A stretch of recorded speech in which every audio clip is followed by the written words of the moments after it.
Shaakala dubbisa jechoota leexaa eeraa fi eeraa leexaa kan waliin ilaallu ta'a.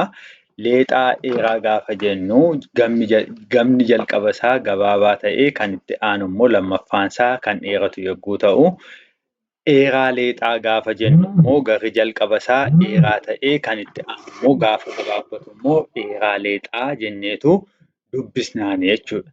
Warreen gama jalqabaa isaanii kanarraa leexaa yookiin immoo gabaabaa isa jennu yogguu isaan ta'an gabaabsinee gama lammaffaa isaanii kana immoo dheeressinee dubbisnaa jechuudha. Akkuma kanaa immoo warreen kan jalqabaa yogguu akkas ta'u, kan itti aanee jiru kun immoo maal ta'eetu jira?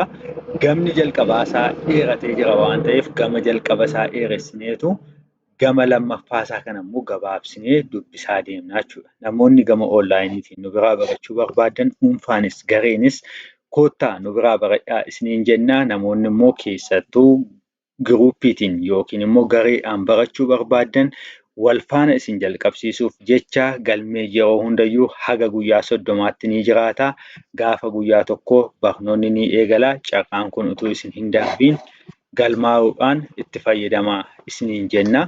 Kallattiimaan dubbisa kana waliin madaalchisaa adeemna.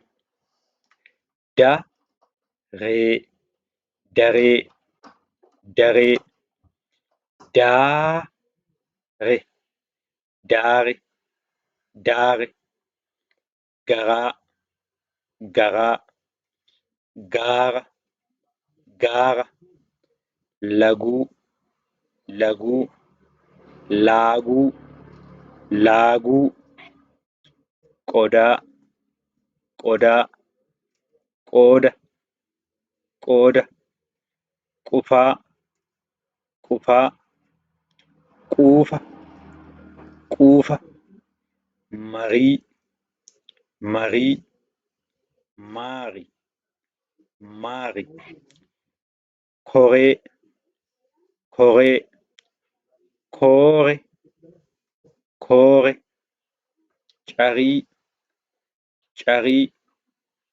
caari, caari, gadaa, gadaa, gaadaa, gaadaa,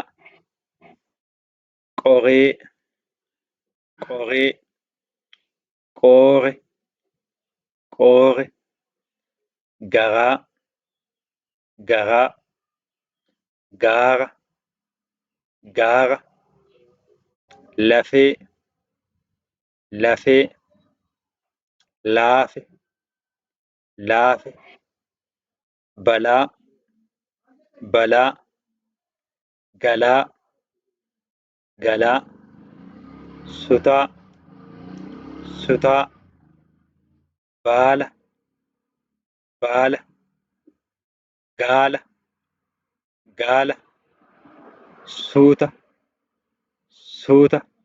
Jechoonni kun egaa kallattii isaan itti dheerataniif gabaabbatan qofaatiin garaagarummaa jechaa uumaatu. Garaagarummaa jechaa uumaatu kan isaan jiranii. Jarreen kana egaa afaan Oromoo keessatti kallattii itti dheeratu, kallattii itti gabaabbatu, akka qoosaatti utuu hin laaliin itti yaaduun akka isin dubbistan isiniin jennaa. Viidiyoo haaraatiin haga walitti deebinutti nagaan nuuf turaa.